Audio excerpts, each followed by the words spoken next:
तो चलिए शुरुआत करते हैं आज का संस्कृत विषय से। कक्षा 10वीं का जो है ना यह परीक्षा के लिए बहुत उत्तरदायी क्वेश्चन है, बहुत जो है ना आवश्यक क्वेश्चन है जो कि एग्जाम में पूछा जाता है। ऐसे क्वेश्चन को हमें जो है ना जरूर से जरूर जानना चाहिए ताकि एग्जाम में हमें कोई दिक्कत ना हो सके। तो चलिए शुरुआत करते हैं। ये चैप्टर का नाम है जो है ना शास्त्रकारा। चैप्टर का नाम है शास्त्रकारा। तो चलिए इसको तो चैप्टर का क्या नाम है तो शास्त्रकारा। तो पहला प्रश्न इसमें बताया जाता है कि भारतवर्ष में किसकी महती परंपरा सुनी जाती है।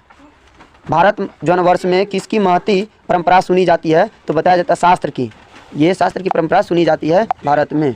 तो अगला क्वेश्चन में कर रहा है क्या कि जो है ना वर्ग में कौन प्रवेश करता है। वर्ग में कौन प्रवेश करता है तो शिक्षक। वर्ग में कौन प्रवेश करता है तो शिक्षक का क्वेश्चन। अगला क्वेश्चन में कर रहा है किसके 6 अंग हैं। किसके 6 अंग हैं तो वेद के 6 अंग होते हैं। वेद के 6 अंग हैं। अगला क्वेश्चन में कहा गया कि छात्र किसका अभिवादन करते हैं। शिक्षक का। किसका तो शिक्षक का अभिवादन करते हैं। अगला क्वेश्चन में कह रहा है कि शास्त्रकारा पाठ किस शैली में है। शास्त्रकारा पाठ किस शैली में है तो प्रश्नोत्तर शैली में। किस शैली में है तो प्रश्नोत्तर शैली में है शास्त्रकारा। तो अगला क्वेश्चन में कह रहा है कि किसका व्याकरण प्रसिद्ध है। किसका व्याकरण प्रसिद्ध है तो पाणिनि की। किसका व्याकरण पाणिनि की व्याकरण प्रसिद्ध है। अगला क्वेश्चन में कह रहा है क्या कि ज्ञान का शासक कौन होता है। ज्ञान का शासक कौन होता है तो शास्त्र होता है। ज्ञान का शासक शास्त्र होता है। तो अगला क्वेश्चन में कह रहा है क्या कि जो है ना मनुष्य को कर्तव्य और अकर्तव्य का बोध कौन करता है। कर्तव्य और अकर्तव्य का बोध कौन करता है तो बताया गया शास्त्र। शास्त्र ही कर्तव्य और अकर्तव्य का बोध। तो अगला क्वेश्चन में कह रहा है कि वेदांग कितने हैं। वेदांग कितने हैं यानी वेदों का अंग कितने हैं तो 6 हैं।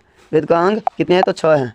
तो अगला क्वेश्चन में कह रहा है कि उच्चारण क्रिया का कौन बोध कराता है। उच्चारण क्रिया का कौन बोध कराता है तो शिक्षा। उच्चारण क्रिया का कौन बोध कराता है तो शिक्षा कराता है। तो अगला क्वेश्चन में कह रहा है कि जो है ना निरुक्त के रचयिता कौन है। निरुक्त की रचयिता कौन है यास्क है। निरुक्त की रचयिता यास्क है। अगला क्वेश्चन में कह रहा है कि छंद के रचयिता कौन है। छंद के रचयिता कौन है तो जो है ना पिंगल है। छंद के रचयिता कौन है तो पिंगल है। अगला क्वेश्चन में कह रहा है कि ज्योतिष के रचयिता कौन है। ज्योतिष के रचयिता कौन है तो लगधर है। ज्योतिष के रचयिता कौन है तो लगधर है। अगला क्वेश्चन में कह रहा है कि कर्मकांड के रचनाकार कौन है। कर्मकांड के रचनाकार कौन है तो गौतम है। कर्मकांड के रचनाकार गौतम है। अगला क्वेश्चन में कह रहा है अगला क्वेश्चन में क्या नंबर तक लिखा है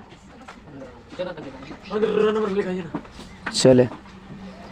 अगला क्वेश्चन में कहा गया संख्या दर्शन के संस्थापक कौन है। संख्या दर्शन के संस्थापक कौन है तो बताया जाता है कपिल है। संख्या दर्शन के संस्थापक कौन है तो कपिल है।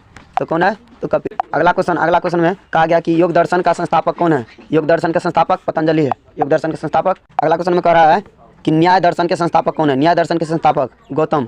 न्याय दर्शन के संस्थापक कौन है तो ये गौतम है। अगला क्वेश्चन में कह रहा है कि वैशेषिक दर्शन के संस्थापक कौन है। वैशेषिक दर्शन के संस्थापक कौन है तो कनाद है।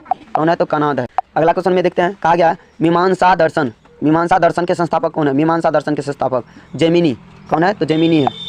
तो अगला क्वेश्चन में देखते हैं। अगला क्वेश्चन में कहा गया वेदांत दर्शन के संस्थापक कौन है। वेदांत दर्शन के संस्थापक कौन है तो बद्रायन। कौन है तो बद्रायन है।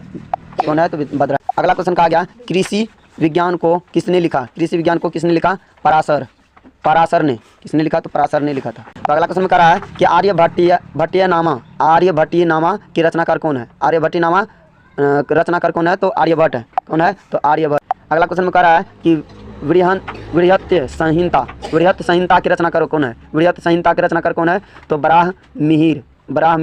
कौन है तो बराहमिहिर है। कौन है तो बराहमिहिर है। तो चलिए अगला क्वेश्चन में देखते हैं। अगला क्वेश्चन में कह रहा है कि मनुष्य को सांसारिक विषयों की आसक्ति या विरक्ति का उपदेश देता है उसे क्या कहते हैं तो बताया गया शास्त्र। यानी मनुष्य को सांसारिक विषयों का आसक्ति या विरक्ति का उपदेश देता है उसे क्या कहते हैं तो कहा जाता है कि शास्त्र कहता है। उसको क्या कहते हैं तो शास्त्र कहते हैं। आखिरी क्वेश्चन लास्ट क्वेश्चन कहा गया जो ना चरक संहिता क्या है। चरक संहिता क्या है तो आयुर्वेद शास्त्र। चरक संहिता